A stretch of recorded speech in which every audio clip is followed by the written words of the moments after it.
Ensemble, ne cessons jamais d'apprendre.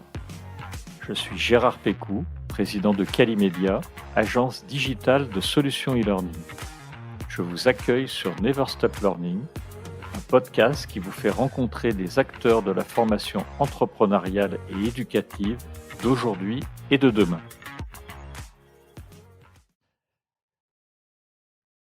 Bonjour, bienvenue aux auditeurs de ce nouvel épisode du podcast Never Stop Learning.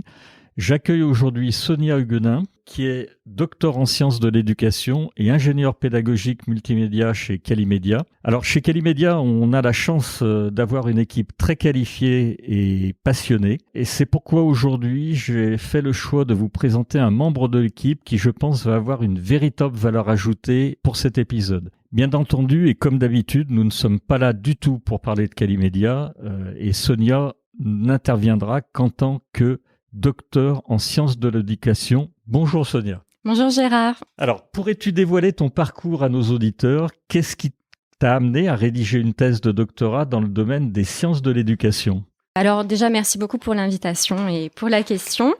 Alors, il faut savoir que j'ai toujours été passionnée par la formation depuis que je suis petite. J'ai toujours voulu travailler dans ce domaine, mais j'étais aussi passionnée par tout ce qui était sciences et notamment les mathématiques. Donc, j'ai commencé par faire des classes préparatoires et donc j'ai fait Maths Sup Maths Spé, ce qui m'a amenée à intégrer par la suite une école d'ingénieur en cognitique. Sachant que la cognitique, c'est vraiment tout ce qui est adaptation des technologies à l'homme. Et dans le cadre de cette école, j'ai aussi eu à faire des projets d'ordre pédagogique. Donc, j'ai pu allier les deux. C'était plutôt pas mal. Et j'ai terminé par un stage de fin d'études au CEA sur un projet pédagogique également. Et j'ai eu l'occasion après de continuer pendant 1 an et demi au CEA dans le même laboratoire dans lequel j'étais sur un projet européen. Et une fois que j'ai eu fini ce contrat, il fallait bien que je passe à autre chose et j'avais toujours cette idée de travailler dans le monde de la formation. Et j'étais abonnée à une liste de diffusion où j'ai vu passer l'offre de thèse pour laquelle j'ai postulé et donc que j'ai faite, qui était donc en partenariat avec une entreprise qui est un organisme de formation, et un laboratoire, donc dans une convention CIFRE. Et donc j'ai postulé et j'ai été prise, et ça me permettait justement de découvrir le monde de la formation aussi professionnelle, puisque jusqu'à présent, j'étais plutôt partie sur des projets de formation initiale. Donc voilà, ça me permettait d'avoir un autre aspect et de mettre le pied dans ce monde. D'accord. Alors, on va peut-être rappeler à nos auditeurs et surtout aux chefs d'entreprise ce que c'est qu'une bourse CIFRE, parce que ça peut être très utile en matière de R&D dans une entreprise, et on a tendance à oublier ce que c'est et pas toujours à faire appel, et ça fera le bonheur des doctorants. Oui, tout à fait. Donc effectivement, une bourse CIFRE, en fait, CIFRE pour Convention industrielle de formation par la recherche, c'est un dispositif qui est mis en place pour permettre aux entreprises de bénéficier d'une aide financière pour recruter un doctorant dont les travaux de recherche sont encadrés par un laboratoire de recherche, donc comme je l'ai dit tout à l'heure, et donc qui peut bénéficier de tout cet environnement de l'entreprise pour mener ses recherches, ce qui donne un aspect vraiment industriel et une plus-value aussi parce qu'on a accès à des terrains qu'on n'aurait pas forcément accès autrement. Donc tout le monde est gagnant-gagnant. Merci Sonia. Alors je disais tout à l'heure que tu allais apporter une véritable valeur ajoutée à l'épisode, et j'ai vraiment toutes les raisons de penser ça, car tu as réalisé ta thèse de doctorat sur le sujet que nous allons aborder aujourd'hui, qui sont majoritairement les micro-accréditations. On fera plus qu'évoquer les MOOC également. Est-ce que tu peux nous parler de cette thèse dans les grandes lignes ?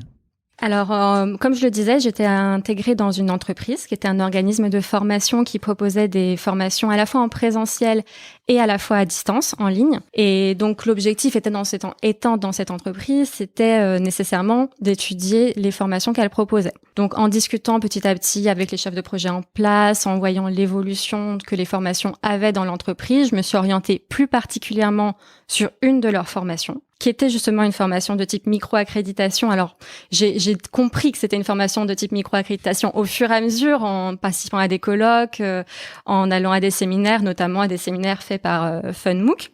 Et donc, je me suis intéressée à cette formation et j'ai posé la problématique suivante, qui était de savoir quels sont les projets de formation individuelle des personnes participant à cette formation et comment ils les mettent en œuvre. Alors, pour répondre à cette problématique, ça impliquait pour moi de répondre à 3 questions que j'ai également déclinées par la suite. Mais ces questions, c'était de savoir pourquoi les personnes ont décidé de s'inscrire à cette formation, qu'est-ce qu'ils en attendaient. Dans un second temps, de savoir comment ils suivaient cette formation, est-ce qu'ils mettaient en place certaines stratégies. Et enfin, de savoir si le suivi de la formation avait eu un impact sur leur vie professionnelle ou pas, et si c'était le cas, lequel. Et donc, pour essayer de répondre à ces questions, j'ai mis en place différentes méthodologies, notamment de collecte de données, ce qui m'a conduit à faire plusieurs entretiens, de nombreux entretiens avec des anciens participants, de diffuser des questionnaires en ligne, mais également aussi de collecter les traces d'activité, ce que permet justement les plateformes de formation de type MOOC et micro-accréditation à cet endroit-là. Et voilà, et après de traiter toutes ces données pour essayer de répondre au mieux à mes questions. Alors, on va définir les micro-accréditations parce que je dois avouer que j'en avais pas forcément beaucoup entendu parler et je crois que pour nos auditeurs, c'est bien de les définir. Comment on peut les définir, ces micro-accréditations ? Alors effectivement, c'est une très bonne question. Les micro-accréditations, en fait, ça va être des titres de compétences alternatifs aux diplômes qui sont actuellement proposés aux écoles, par les écoles ou les universités, tels que les bachelors, les licences, les masters ou bien les doctorats. Ça veut dire, Sonia, qu'il y a des trous dans les raquettes ? Il n'y a pas forcément raquette. des trous, c'est plutôt une question de reconnaissance par les autorités nationales compétentes en matière de formation.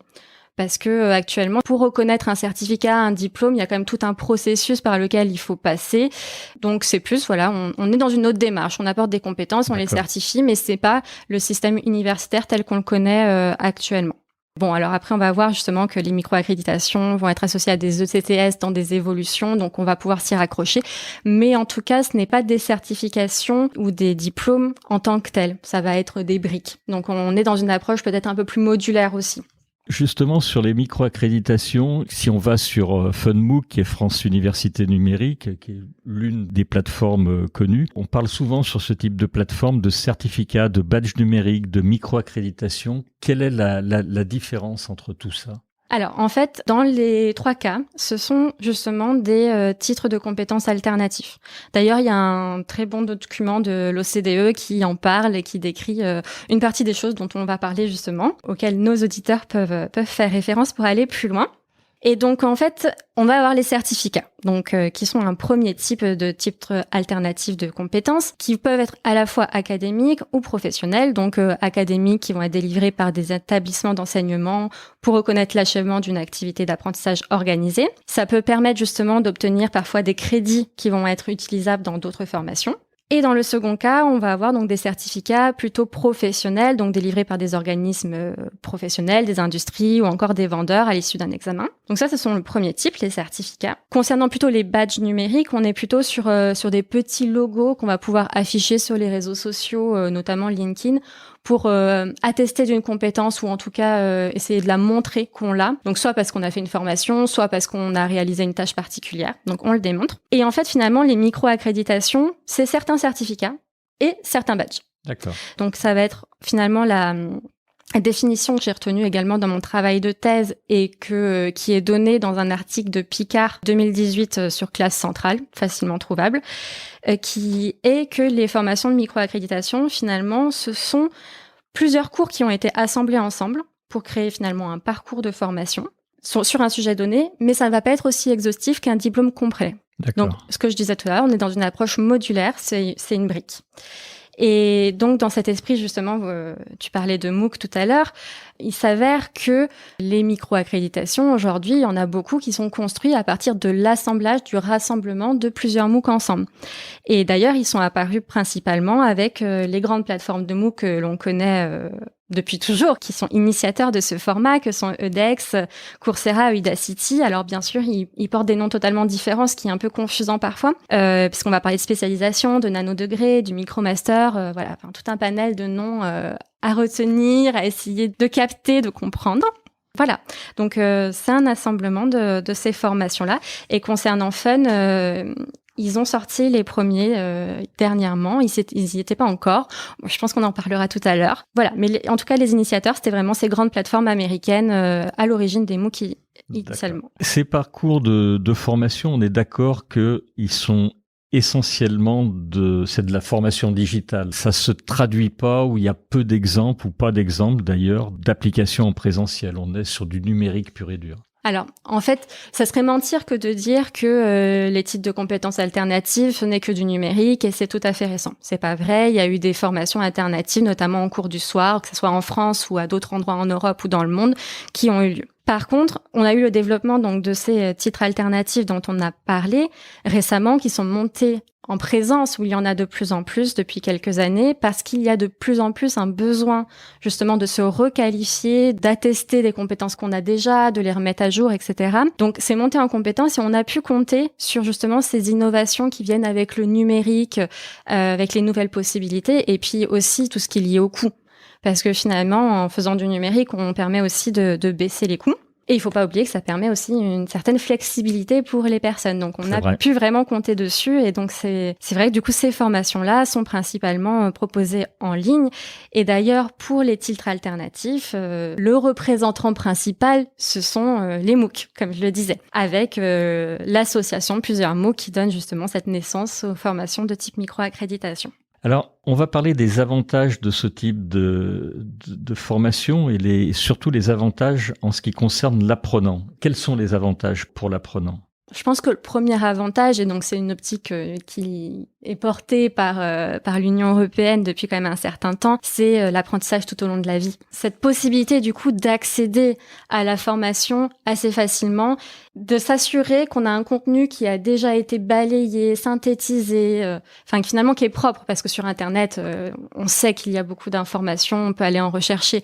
La question étant d'être capable de tout synthétiser et de s'assurer de la fiabilité des informations. En l'occurrence, quand on a ce type de formation-là, notamment qui sont associés quand même à des universités, la plupart du temps, ou en tout cas à des organismes de formation, des écoles, on peut se dire quand même qu'il y a eu un travail en amont, que ça soit pédagogique, d'experts qui sont aussi intervenus, donc il y a une fiabilité. Et c'est facilement accessible, en particulier les MOOC. On va sur la plateforme, on s'inscrit, c'est gratuit, ça pose certains problèmes. Mais en tout cas, c'est facile et on peut accéder à la connaissance par ce moyen-là et développer ses compétences, même sur des domaines avec lesquels on n'est pas du tout familier initialement. Donc je pense que ça, c'est la première chose. La seconde chose, je pense que c'est la question des barrières à l'entrée. Parce que, que ce soit pour les MOOC ou même majoritairement pour les formations de micro-accréditation actuellement, il n'y a pas de barrière, c'est-à-dire pas de prérequis. Alors que vous voulez vous inscrire dans une formation d'une grande école en présentiel et même parfois à distance, on vous demande d'avoir quand même un certain master, d'avoir parfois travaillé plusieurs années dans une entreprise, etc. Donc, du coup, on met quand même des barrières. Et le fait avec ces formations-là, de pouvoir accéder à des formations de qualité dispensées par des grandes universités, des grandes écoles, c'est très positif parce que les personnes vont pouvoir aussi ajouter ces noms-là à leur CV et ça va les valoriser. Et ils n'auraient pas pu le faire autrement. Alors, je dis pas de barrière à l'entrée, bien sûr, faut quand même pas oublier la barrière financière qui reste non négligeable, même si ça coûte moins cher qu'une formation en présentiel dans ces écoles. Alors, il y a le côté apprenant, mais il y a le côté employeur. Dans ces micro-accréditations, cette nouvelle forme d'apprendre, tu parlais d'apprentissage tout au long de la vie et ça devient extrêmement important. Et d'ailleurs, dans l'un des devoirs d'un employeur, c'est l'employabilité. On doit garantir à un collaborateur que, au fur et à mesure de l'évolution des technologies, des savoir-faire, etc., on va l'accompagner. Est-ce qu'il y a d'autres bénéfices pour une entreprise à utiliser ce type de MOOC? Alors, je te pose la question, on en parlait tout à l'heure en off, en tant que chef d'entreprise, je ne vais pas parler pour tous nos auditeurs, mais pour moi, on n'a pas l'habitude, j'ai l'impression qu'on n'a pas l'habitude d'aller plus vers les MOOC. On va aller chercher effectivement des masters, des doctorats, des formations qui ont pignon sur rue, mais on va pas forcément penser à ces grandes plateformes de MOOC ou à ces diplômes ou ces micro-accréditations. Pourquoi et comment? Alors ma question est un peu longue, et comme d'habitude, il y en a 2 ou 3 dedans. Alors, je pense qu'il y a plusieurs raisons à cela. C'est vrai que quand on va, par exemple, sur FunMOOC, déjà, il y a un calendrier. Donc, il n'y a pas nécessairement, on connaît pas forcément toujours à l'avance quelles vont être les formations. Donc, pour cerner à qui on va pouvoir les proposer, même si, en général, ils les mettent sur le calendrier quelques mois à l'avance. Mais quand on sait que les plans de formation, parfois, ça se réfléchit 1 an en avance, que c'est les demandes, c'est difficile pour un employeur, en tout cas avec les plateformes actuelles, je pense, de pouvoir les intégrer. Ce qui n'empêche pas les salariés de pouvoir eux-mêmes aller faire leurs recherches et les intégrer. Alors en fait, du coup, il faudrait fonctionner dans l'autre sens, que ça soit pas nécessairement l'employeur qui dise allez suivre tel MOOC, mais plutôt que ce soit le salarié qui soit prend l'initiative et en informe, c'est quand même le meilleur des choses, et éventuellement puisse demander du temps sur son temps de travail finalement pour le suivre, pour que ça commence à rentrer dans le cadre de la formation professionnelle. Je pense que c'est plus facile que ça fonctionne comme ça, mais dans les faits, les employés qui vont suivre ces formations ont plus tendance à le faire vraiment à leur initiative et du coup sur l'entend aussi personnel, C'est vrai. ce qui pose des questions. Alors pour avoir du coup l'approche inverse, un constat qu'avait fait FunMOOC justement, qui recevait plusieurs demandes de la part d'employeurs qui savaient que leurs employés suivaient ce type de formation-là, et des fois leur demandaient aussi des traces, de dire on sait que nos salariés font ça, on aimerait bien le savoir on aimerait bien savoir où ils en sont, est-ce qu'ils sont allés au bout pour le faire rentrer dans notre plan de formation. D'accord. Et en fait, c'est pas possible Ah oui. parce que la politique de sécurité des données, de confidentialité de FunMOOC ne le permet pas. Mais ça les a amenés à réfléchir à ce qui pouvait être fait. Et en ce sens-là, ils ont créé justement Fun Corporate. D'accord. Et Fun Corporate, si je me trompe pas, je veux pas dire de bêtises, mais en tout cas, c'est ce que j'en ai compris vis-à-vis des communications que j'ai entendues et ce que j'ai lu, permet de sélectionner des MOOC qui ont été faits, diffusés sur la plateforme, et finalement de les privatiser pour que ça D'accord. devienne des SPOC et qu'on puisse les proposer dans les entreprises. Donc c'est quelque chose. voilà, c'est Je une ne autre savais façon éventuellement de trouver s'il y a des sujets intéressants, sachant qu'il y a quand même sur les MOOC il y a quand même cet esprit de saison. Enfin, on fait le MOOC saison 1, on le diffuse, 6 mois plus tard on va le rediffuser. Donc peut-être pas de Oui, tout saison à fait, mais oui. d'édition en tout cas. Donc il y a pas c'est pas des nouveautés à chaque fois qui sortent. Donc il y a quand même une base de données qui est assez conséquente. Alors tout à fait, il y a au moins une fois dans l'année où les collaborateurs et l'entreprise se rejoignent. Normalement, c'est les entretiens individuels où on parle aussi de ces choses-là, les entretiens individuels ou professionnels. Je retiens Fun Corporate, je ne savais pas. Alors on a parlé des avantages. Est-ce qu'il existe des limites ou des inconvénients par rapport à d'autres types de formations concernant ces MOOC ou ces diplômes alternatifs ?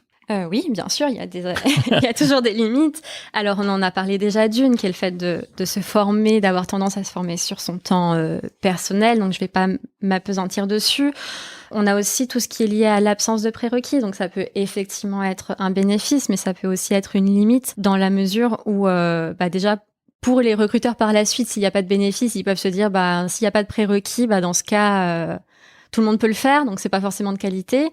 Et puis, à l'inverse, pour les apprenants, ils peuvent aussi se poser cette question-là, mais ils peuvent aussi avoir tendance à se dire, je vais y arriver dans tous les cas, et donc pas forcément mettre tout l'engagement qui serait nécessaire, et donc pas forcément y arriver et être déçu à la fin.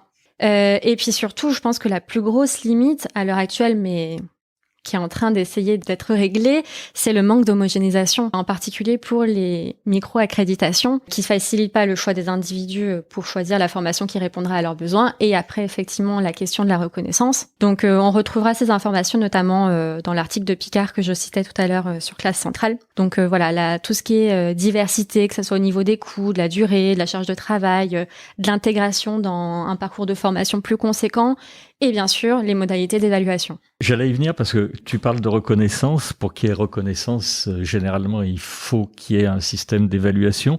Ce système d'évaluation dans ces diplômes alternatifs, ces MOOC, ces micro-accréditations, c'est un examen, un quiz, une présentation. Il y a d'autres modalités. Alors justement, c'est pas du tout normalisé, et c'est bien ça le problème. Parce que on va avoir des formations qui vont donner un certificat sur la base de la participation. Donc, je suis allée au bout, j'ai complété la formation, j'ai mon certificat. Il y en a d'autres, ça va être des devoirs qui vont être faits au fur et à mesure. Et il y en a, ça va être un examen final ou un mixte. Pour ce qui est notamment de la formation sur laquelle j'ai pu travailler, c'était un mixte. Donc, la formation était composée de 3 cours. Il fallait valider chacun des cours avec une étude de cas. Donc, étude de cas qui était faite, c'était vraiment un cas pratique où il y avait plein de questions qui étaient posées. Et après, ces questions, on y répondait sur la plateforme avec un quiz, finalement. Mais ça impliquait quand même un gros travail derrière parce qu'il y avait des calculs à faire, il y avait des recherches. C'était pas un quiz bête et méchant, j'ai envie de dire. Donc, ça, c'était la première partie. Et si un de ces cours n'était pas validé, c'était fini. On pouvait continuer à suivre le cours, mais en tout cas, on ne pouvait pas valider la formation. Et à la fin, il y avait un examen final qui devait être passé dans un centre. Donc, c'est des centres d'examen qu'il y a disponibles partout dans le monde. C'est les centres PersonView. Et là, c'était également un questionnaire à renseigner sur l'ordinateur, mais c'était une base de questions de 2000 questions, il me semble, et on en tirait au hasard une centaine, un peu plus. Et cette base de questions n'était pas du tout connue. D'accord. Les apprenants le disent, c'est pas un examen qui est facile. Il faut vraiment avoir bien travaillé en amont. Et après, il y avait un ratio sur la note qui était donnée à l'examen final et les notes obtenues au cas pratique pour les différents cours. Donc l'examen final comptait pour 70%, il me semble, et les examens intermédiaires pour 30%. Donc voilà, ça peut aussi être une forme, mais encore une fois, ce n'est pas normalisé. D'accord. Alors, j'entends ces processus de validation, cette absence de normalisation. Du coup, est-ce que en faisant ces MOOC, alors soit pour l'entreprise qui l'a fait faire ou pour même l'apprenant, est-ce que à la fin on n'a pas l'impression, et ça va peut-être te déplaire, Sonia, d'avoir un sous-diplôme? Cette reconnaissance, elle est compliquée du coup. Oui, la reconnaissance est compliquée parce qu'il n'y a pas d'homogénéisation. Après, il y a d'autres facteurs qui vont jouer. Et actuellement, d'ailleurs, la reconnaissance, elle va pas forcément se faire sur le certificat en tant que tel, D'accord. sur la validation, mais sur d'autres facteurs. D'ailleurs, il y a, par rapport aux micro-accréditations, il y a une étude qui a été faite aux États-Unis auprès de ressources humaines et on les questionnait sur la perception qu'ils pouvaient avoir des micro-accréditations et qu'est-ce qui faisait qu'ils allaient y accorder de la valeur ou pas. Et donc, les 4 facteurs les plus importants, c'était en premier lieu le fait d'avoir embauché des personnes qui avaient suivi la formation en question et qui avaient démontré une bonne performance dans leur activité, par la suite, vis-à-vis du sujet traité. Le deuxième point, c'est la longévité, l'histoire de la formation, mais ça, je pense que c'est vrai même pour les masters, finalement. Plus c'est long, plus on en parle, plus on y accorde de l'importance. Le 13e point, c'était qu'il y ait une pertinence vraiment entre le sujet traité dans la formation et les besoins finalement de l'industrie et de l'entreprise. Et enfin, bien sûr, on le retrouvait déjà dans les MOOC initialement, c'est la réputation de l'institution qui propose cette formation-là. Et ça reste encore un point clé. Donc finalement, c'est peut-être sur ça qu'on va jouer. Si c'est un nom qui va être connu, on va se dire, c'est forcément bien. En fait. Non, mais c'est clair, cette notion de badge ou de professeur qui va donner le cours ou de se référer à une grande université américaine ou à l'ESSEC, HEC ou toutes ces grandes écoles, l'ESCP Paris par exemple. Ça peut être très très important et je crois qu'en plus de plus en plus, tu nous en as pas parlé, mais c'est de plus en plus normé. En tous les cas, on essaye de tendre vers des normes qui vont peut-être simplifier la vie à l'apprenant et à un peu tout le monde. Alors je l'espère. Très honnêtement. Et c'est pas sûr.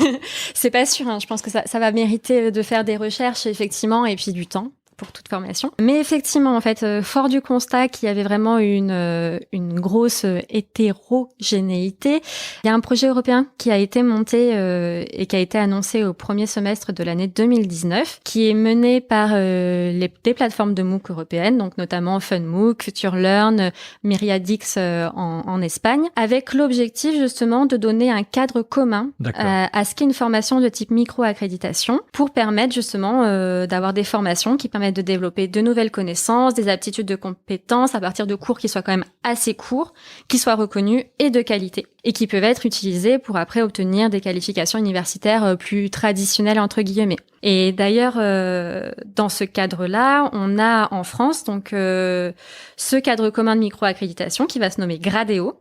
Et comme l'a annoncé Fun justement en octobre 2020, donc c'est quand même encore assez récent. Et l'obtention d'un Gradéo, ça va permettre de délivrer des crédits académiques ECTS. Et après, pour avoir justement ce cadre de référence commun, il y a quand même un certain nombre de caractéristiques que les micro-accréditations, en tout cas ce qui va être vendu en tant que tel sur les différentes plateformes, comme des micro-accréditations, vont devoir respecter. Donc notamment concernant le nombre d'heures de travail, il va devoir être compris entre 100 et 150 heures, comprenant les révisions et l'évaluation. Et il va falloir aussi que la formation corresponde à un niveau 6 ou 7, tel que défini dans le cadre européen. Donc chez nous, ça va correspondre au niveau master et licence. Et il va falloir que l'évaluation qui soit mise en place permette justement d'obtenir des crédits universitaires, donc les crédits ECTS. Il va falloir mettre en place aussi une méthode fiable de vérification de l'identité, parce que ça, c'est un vrai enjeu quand même quand on fait les formations, d'être sûr que c'est bien la bonne personne qui la passe. Et enfin, la formation devra fournir à l'apprenant un relevé qui va indiquer le résultat de toutes les évaluations qu'il aura passées, de ses apprentissages, le nombre total d'heures de travail qui était requis dans la formation et le niveau et le nombre de crédits qu'il a obtenus. Donc voilà, on a tous ces critères qui doivent être respectés pour que ce soit considéré comme une formation de type micro-accréditation en Europe. Donc, du coup, on n'est même plus à l'échelle française. Oui. Et voilà, donc effectivement, on peut espérer que si on met on cadre un petit peu tout ça, et puis notamment le fait que ça permette de délivrer des crédits, ça va donner plus de valeur. Et les recruteurs pourront aussi davantage se dire, voilà, une micro-accréditation, c'est ça, c'est tant d'heures de travail, c'est tant de CTS, et pas se dire, alors attendez, est-ce qu'il a juste suivi son cours? Est-ce qu'il a quand même passé un test? Voilà. Ce podcast va propager un peu tout ça et je t'en remercie, Sonia. On va parler du public concerné. Le profil type d'un apprenant, qu'est-ce qui participe à des MOOC ou des micro-accréditations? Il y a un profil type? Oui, un profil type. Alors, finalement, c'est à peu près le même, que ce soit pour les MOOC et les micro-accréditations. On reste sur un public de personnes qui restent déjà très bien formées, qui ont quand même un niveau d'études qui reste important. Licence master, oui. Après, c'est diplôme de premier cycle, diplôme d'études supérieures, mais en tout cas, c'est des personnes qui sont bien formées, qui doivent avoir de bonnes capacités d'autodirection aussi, parce que pour suivre ce type de formation, il faut forcément savoir se gérer son temps, son investissement. On a légèrement plus d'hommes, mais la différence n'est pas non plus extrêmement significative. Et concernant l'âge, quand même principalement des trentenaires, mais bon, ça peut quand même aller de la vingtaine à la cinquantaine, voire plus. Mais on a majoritairement quand même des trentenaires. Ce qui est intéressant, c'est ça justement qui a un peu changé la donne et qui a donné naissance aux micro-accréditations à partir des MOOC, c'est que ce sont majoritairement aussi des adultes qui travaillent à temps plein. Et ça a changé la donne parce que les MOOC, initialement, ils avaient été créés pour les étudiants. C'était vraiment ça, le public cible initialement.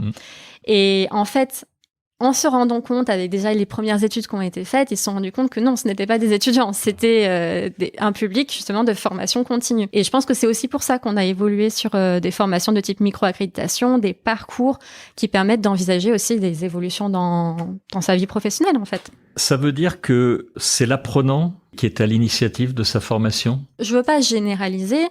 Pour les MOOC, oui. Pour les MOOC, oui. Pour les MOOC majoritairement, même si je pense que ça peut évoluer, comme je te l'ai dit tout à l'heure, avec Fun Corporate. J'ai pas de données sur ça. Il faudrait voir comment ça a été pris, comment les entreprises y font appel. Ça reste à voir. Et après, pour ce qui est des micro-accréditations, il y a encore quand même peu d'études dessus. En tout cas, quand j'ai fait ma thèse, il y en avait peu. Donc, je peux parler qu'à l'échelle du travail que j'ai réalisé. Et effectivement, on avait quand même une majorité de personnes qui venaient d'elles-mêmes. Mais ce qui paraît aussi logique parce que, alors, autant un MOOC, c'est 1 mois maximum, oui, à peu près, autant les formations de micro-accréditation, c'est plus long. Enfin, si je donne l'exemple de la formation que j'ai étudiée, on était quand même sur 6 mois. Ah oui. Donc, ça demande un investissement. Une entreprise ne peut pas... c'est compliqué d'obliger ses salariés à aller suivre ce genre de formation-là. Alors, c'est arrivé, hein. J'ai aussi interrogé des personnes dont c'était le cas.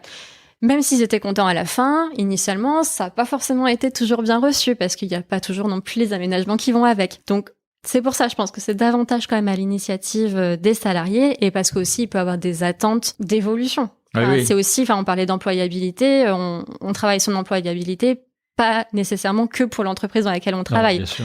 Donc, voilà. Justement, alors, pour poursuivre là-dessus, les bénéfices que retirent les apprenants et les gens qui s'inscrivent à ces MOOC ou ces micro-accréditations, tu as commencé à les lister, l'employabilité, mais est-ce qu'il y en a d'autres? Tu as parlé, je crois, d'évolution de carrière professionnelle. Il y a d'autres avantages à passer par ce type de micro-accréditation? Alors, que ce soit les MOOC ou les micro-accréditations, dans tous les cas, il y a des avantages. Alors, moi, je vais distinguer ce que j'appelle les avantages, les bénéfices tangibles et les bénéfices intangibles. D'ailleurs, c'est des termes que j'ai utilisés dans ma thèse, mais qui étaient utilisés par d'autres initialement. Avec tout ce qui est bénéfice intangible, qui est plutôt autour des connaissances que l'on va développer, le fait de se sentir aussi à l'aise, et les bénéfices tangibles qui vont plutôt être justement de l'ordre du changement. Donc, il y a pu avoir une mobilité, il y a pu avoir une augmentation de salaire, etc. Alors, on va être très honnête, que ce soit les MOOC ou les micro-accréditations, les principaux bénéfices, ce sont quand même des bénéfices intangibles. Donc, il y a eu des études qui ont été faites sur les MOOC. En décembre 2014, on avait Coursera qui publiait déjà des données mettant en évidence qu'il y avait 85% des personnes interrogées qui avaient déclaré des bénéfices intangibles. donc plutôt lié à la connaissance, au fait de se sentir à l'aise, et un tiers des personnes interrogées qui parlaient de bénéfices tangibles. D'accord. On retrouve des chiffres assez similaires chez FunMOOC, donc dans une étude de 2018, avec 78% des personnes interrogées qui disaient avoir développé des connaissances vraiment pour leur travail, et 36% qui parlaient de bénéfices vraiment professionnels. Alors, donc ça, c'est pour ces aspects-là vraiment tangibles, intangibles dont on parlait, sachant qu'après, quand on essaye de distinguer, de décortiquer un peu ce qu'il y a derrière les effets tangibles, on se trouve, je parle d'un tiers, mais du coup, un tiers, ça prend 6% de augmentation de salaire, 5% de promotion, 7% de mobilité, donc on descend quand même dans les proportions, ça reste assez faible. Et d'ailleurs, ces proportions-là, c'est celles qui sont ressorties dans une étude sur les micro-accréditations qui a été menée, qui est la seule d'ailleurs que j'ai vue jusqu'à présent. En revanche, ce qui peut quand même aussi jouer, c'est plutôt ce que ça peut dévoiler aussi sur les personnes. Donc notamment, il y a une étude qui a été faite sur les MOOC, l'effet que ça pouvait donner aux recruteurs quand ils voyaient sur un CV, j'ai fait tant de MOOC sur tel sujet, etc., ou même si on en parlait. Et finalement, ce qui était ressorti de cette étude-là, c'était que c'était pas tant le sujet ou les connaissances qui allaient être développées, qui étaient prises en considération, que plutôt ce que ça dévoilait sur la personne. Donc, si une personne, elle suit un MOOC ou une micro-accréditation sur un sujet, un domaine qui concerne son activité professionnelle, ça permet de se dire, ah bah cette personne, elle est vraiment impliquée, D'accord. elle s'intéresse vraiment à son travail. Par ailleurs, enfin, je le disais tout à l'heure, suivre un MOOC, suivre une micro-accréditation, ça demande beaucoup de compétences pour se gérer, pour s'autodiriger. Donc, quand on voit ça sur un CV, on se dit, ok, bah cette personne-là, c'est quelqu'un de curieux, déjà, qui va s'intéresser à plusieurs sujets, mais c'est aussi quelqu'un qui est capable, justement, qui fait preuve d'autonomie, qui sait se gérer. Et ça, c'est des compétences qui sont pas forcément faciles, enfin, déjà, qui sont pas faciles à développer. Et quand on a des indicateurs comme ça, bah, quand on fait des entretiens, pour dire, c'est précieux. Ouais. Donc, voilà, il y avait ça qui jouait. Alors, à une petite limite près, c'est le nombre de MOOC que l'on dévoile. Parce que aussi, une personne qui va dire, alors j'ai plus le nombre en tête, le nombre seuil, mais une personne qui va dire, bah, j'ai fait 8 MOOC cette année, bah, on va peut-être avoir tendance soit à remettre en question sa sincérité. Oui, ça fait beaucoup. Soit se dire, bah, en fait, cette personne, peut-être qu'elle s'ennuie, en fait, dans son activité, elle est pas capable de se poser. Donc, ça peut aussi poser des questions. Donc, il y a un juste milieu à trouver. Mais en tout cas, ça a effectivement des apports. Et voilà, après, il y a plein d'autres bénéfices qu'on peut tirer. Enfin, moi, je sais, dans mon travail de thèse, ce que j'ai constaté aussi, c'était que ça permettait de faire des rencontres. Enfin, voilà, il y avait un cadre qui incitait les gens aussi à se rencontrer.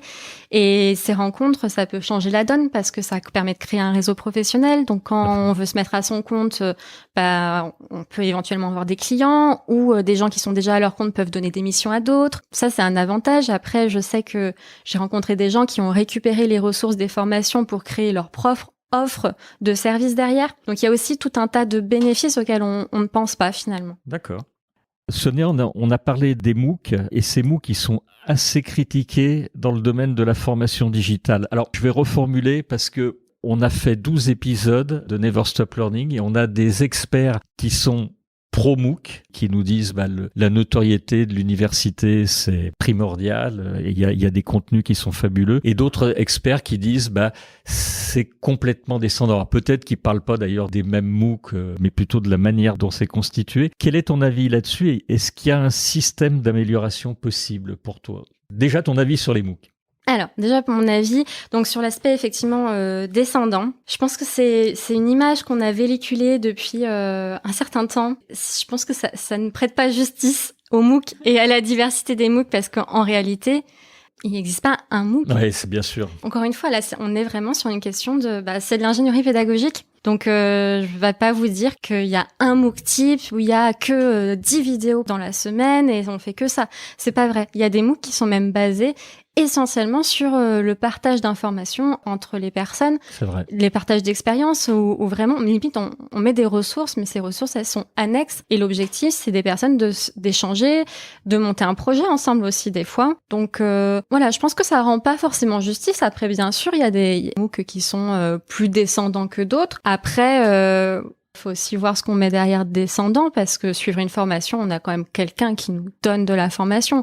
La question, c'est de savoir est-ce qu'on peut interagir avec cette formation, est-ce qu'on peut se l'approprier. Et en l'occurrence, pour l'expérience que j'ai pu avoir moi-même en faisant des MOOC et même en voyant la formation, ce n'est pas que ça. Bien sûr, il y a des vidéos qui vont nous donner les connaissances, mais derrière ces vidéos, elles sont couplées à d'autres choses.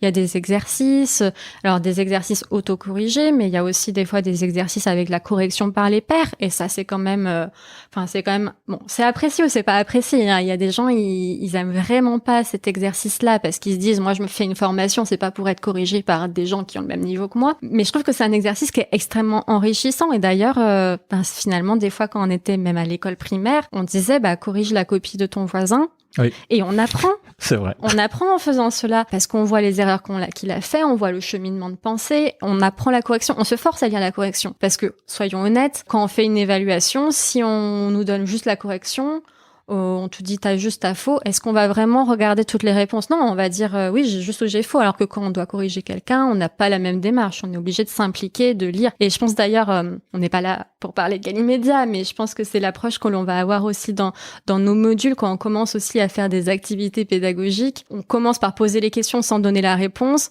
Du coup, ça force la personne à réfléchir et derrière, à regarder la correction, parce que en fait la correction c'est la donnée, quoi. C'est ce qu'on doit retenir. Donc je pense que c'est un peu ce même format, et donc je ne suis pas d'accord pour dire que c'est forcément purement descendant. Je pense que chaque MOOC est différent, qu'il y a une question d'ingénierie pédagogique derrière. Et après, on avait parlé aussi de la notion de classe virtuelle, de classe virtuelle géante, etc. Tout à fait.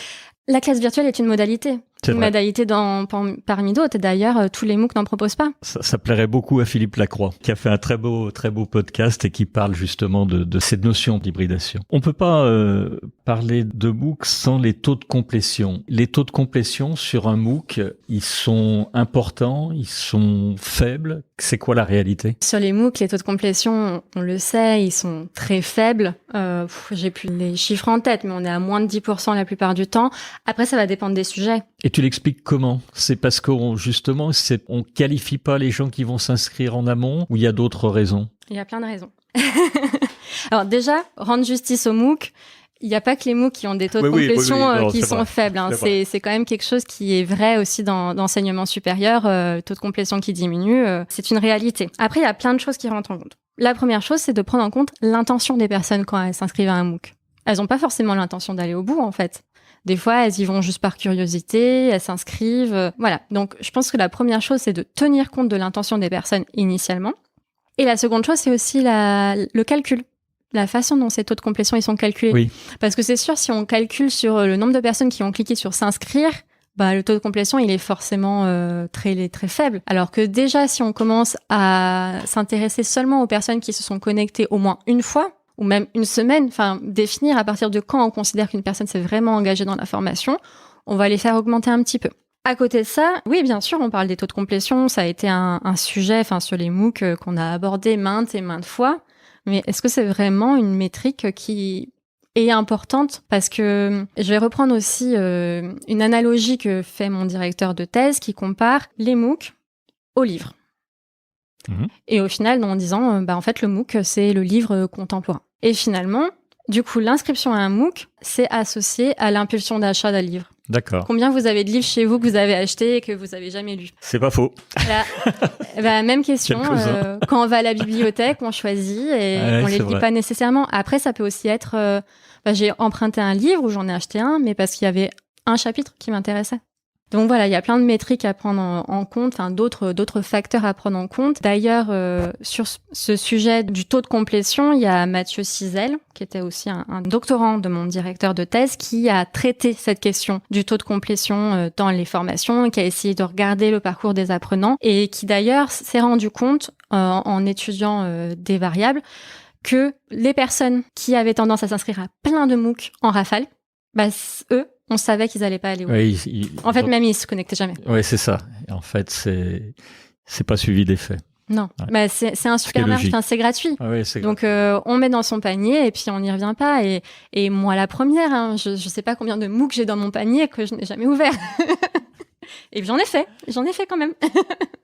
Ah, moi, j'ai une approche différente. Je m'inscris à un MOOC et j'essaye d'y aller. Je dis pas que j'arrive à le finir, souvent par manque de temps, mais j'ai pas plein de choses dans mon panier. J'en ai un et j'essaye de le faire. Merci Sonia pour cet épisode. On a vraiment appris beaucoup de choses sur les micro-accréditations, les MOOC, comment ça fonctionne, les avantages, les inconvénients pour l'apprenant, pour l'entreprise. Et je pense que nos auditeurs seront ravis de toutes les données et tout ce que tu as pu leur apporter au cours de ces épisodes. Donc un très grand merci à toi, Sonia. Et puis je voulais remercier également nos auditeurs qui sont allés au bout de ce podcast.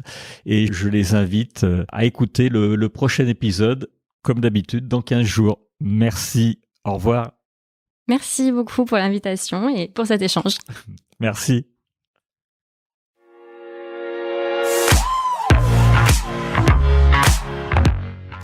Vous êtes arrivé à la fin de cet épisode. Je vous remercie pour votre écoute attentive. Si l'épisode vous a plu, partagez-le auprès de votre entourage et donnez-lui une bonne note suivie d'un commentaire sympathique pour nous aider à grimper dans les classements. Je suis Gérard Pécou, président de Calimedia. Si vous cherchez une solution e-learning, rendez-vous sur calimedia.fr. Notre équipe vous accompagnera avec un très grand plaisir. Nous nous retrouverons dans le prochain épisode de Never Stop Learning pour qu'ensemble, nous ne cessions jamais d'apprendre.